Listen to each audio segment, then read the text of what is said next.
Ladies and gentlemen, sometimes in life, greatness does not arrive with noise. It does not walk into a room with the sound of trumpets. Sometimes, greatness walks in, quietly, like a gentle breeze you barely notice until you feel its power.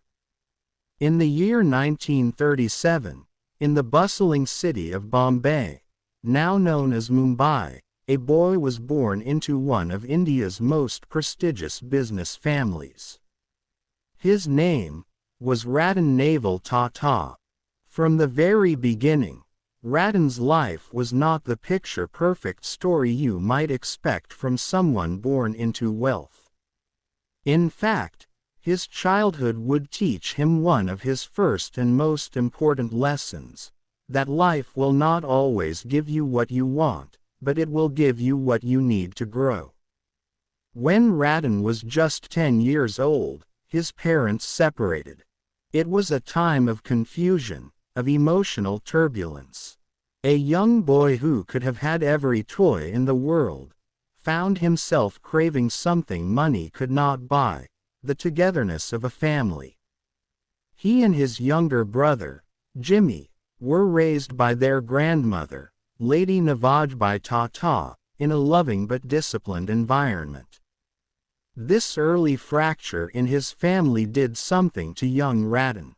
It made him quiet, reserved, an observer of people rather than a loud participant.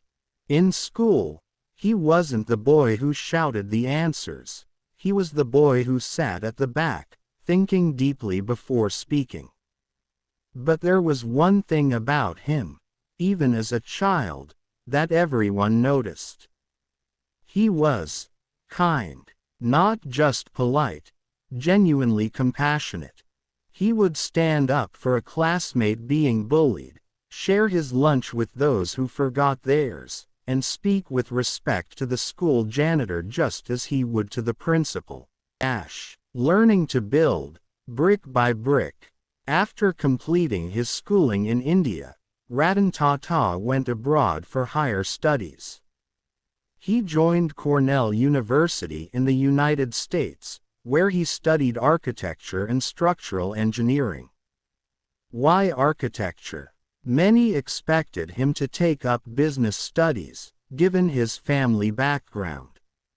But Ratan believed in creating. For him, building something, whether it was a structure or a company, was about vision, patience, and attention to detail. Life in America was a world away from the luxuries of home.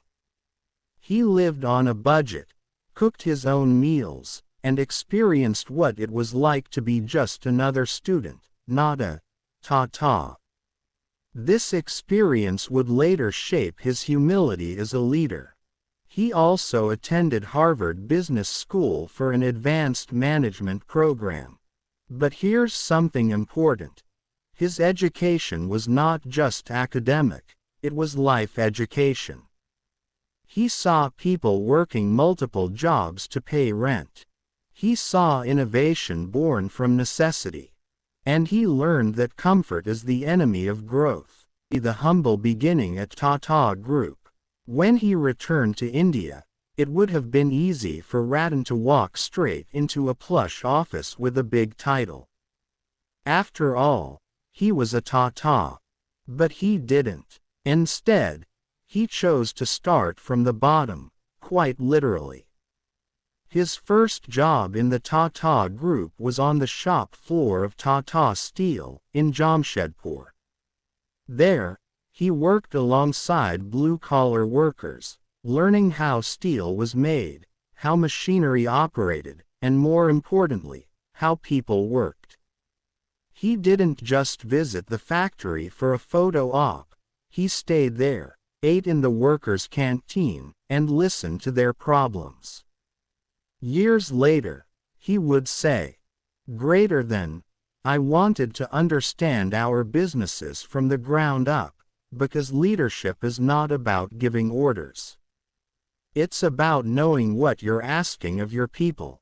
This humility, this choice to start at the bottom, made Ratan earn respect, not demand it. Part 4, Taking the Mantle. In 1991, Ratan Tata was appointed chairman of the Tata Group. It was a turbulent time. India was facing an economic crisis. The Tata Group was a sprawling collection of companies, many of them run independently, with little coordination. When Ratan stepped in, not everyone welcomed him. Some senior leaders doubted his ability. "He's too soft," they whispered. "He doesn't have the business aggression for this job." But here's where greatness often begins, in the moment when people underestimate you.